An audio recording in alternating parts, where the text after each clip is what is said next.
Hey guys, once again, this is Mr. Kevlar and another Python tutorial. From last time, we did maths and input from the user, and now we are going to do if statements. If statements can be tricky if you don't know how to do them, so just bear with me in this tutorial and just follow as I do. So what we're going to do first off is we're going to just do something simple. So print. Actually, no, we're going to do what sort of maths would you like to do?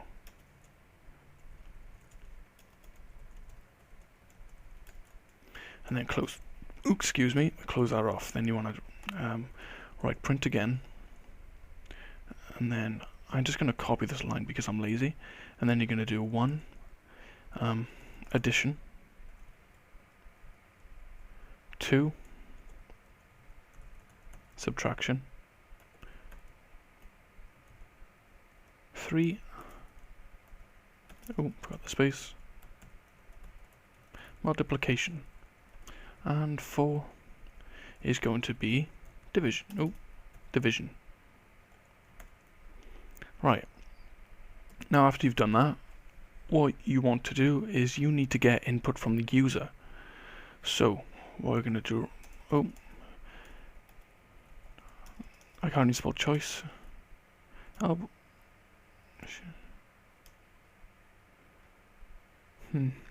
Actually, we'll just do C because we're going to have to write it out a few times.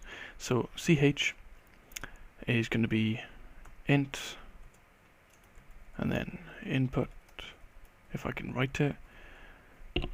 So that's going to be that. So this is simple, we've done it before.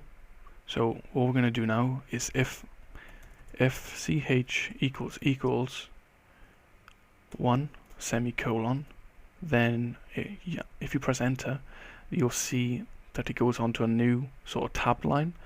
So then what you want to do is what we did last episode, in where we added number 1 and number 2. So let's begin. So what you want to do is type in print. Then you want to do please enter a number. Then close that off. Then you want to do num1 equals int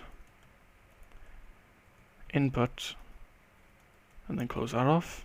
Then you want to do print again, and then please enter a second number. And then you want to do num2 equals that's int input. Then you want to do print again.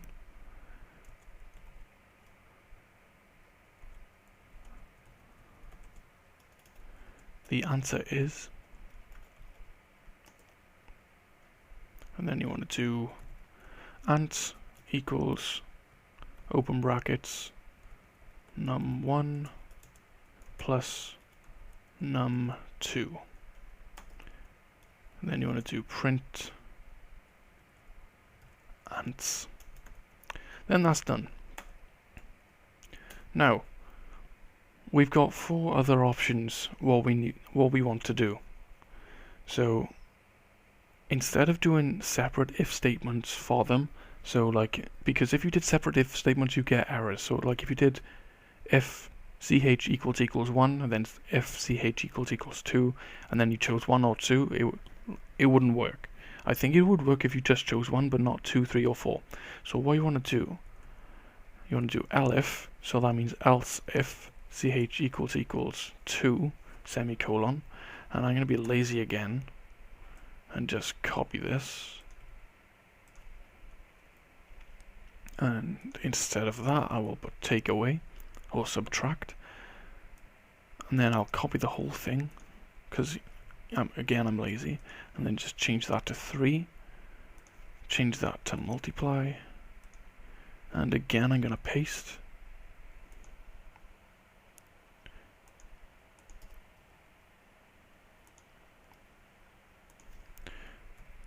And then I'm going to change that from take away to divide. Right, now what have we got? We've got if ch equals 1, so if it's 1, it's going to do addition. So then it's going to print out please enter a number, then you're going to enter a number, then it's going to please enter a second number, then you enter a second number, and then it's going to print out the answer is, and then it's going to add up number 1 and number 2, and then it's going to print the answer. And then it's going to do the same for the rest of them, but subtract, multiply, and divide. So let's see if I've done it right first time. I bloody hope I have.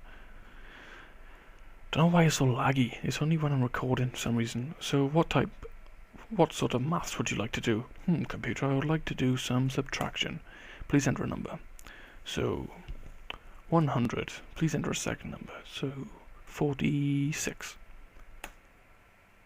I did it wrong. Brilliant. That's why I did a capital P for print.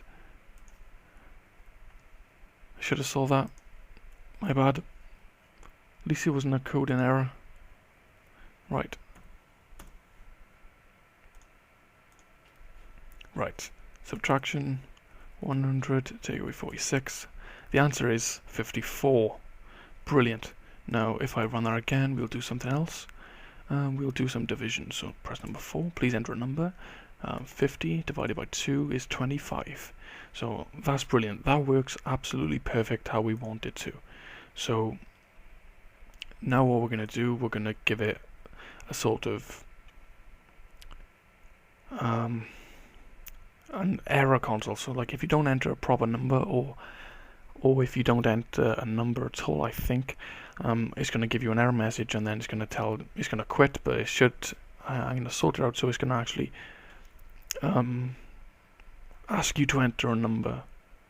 Maybe. I think I'll do it in this one. If not, I'll do it in the next tutorial. But yeah, we're going to sort it out now. So what we're going to be needing to do is just go underneath and just type in else this time, and then a semicolon, and then you're going to do print, open the brackets, just do 2 stars, and then error, and then close it all off, then print again, open the brackets, please enter one of the numbers indicated in the at the start, and then that's it, because the else is still part of the if statement. So basically, if the character is 1, do that. If it's not, so else.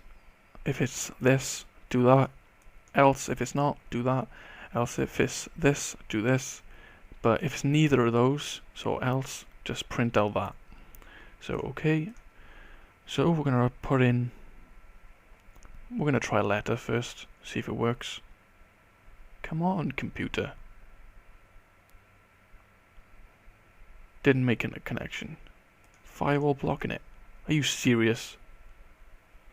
So this stupid computer closed the program for some unknown reason. So I've just had to do it again, so I've just opened it, but luckily it's saved. So yeah, I've run it. What sort of maths would you like to do? I'm going to put in G. Oh. So it gives an error. So I think it's just letters and numbers you can write. So I'll do 6. Error. Please enter one of the numbers indicated at the start. That's what we wanted to happen. So, in the next video, we're going to actually close it here, actually. Yeah, I said actually quite a few times then. So we're going to close here, and in the next tutorial I'm going to go over while loops. So we're going to get the program to ask us how many times we would like to loop it. So like if you wanted to do all 4 of them, or just do more than one multiplication, then you'll be able to when you see the next tutorial. So please comment, like and subscribe. Please subscribe if you want to see more. And yeah, I'll see you in the next video.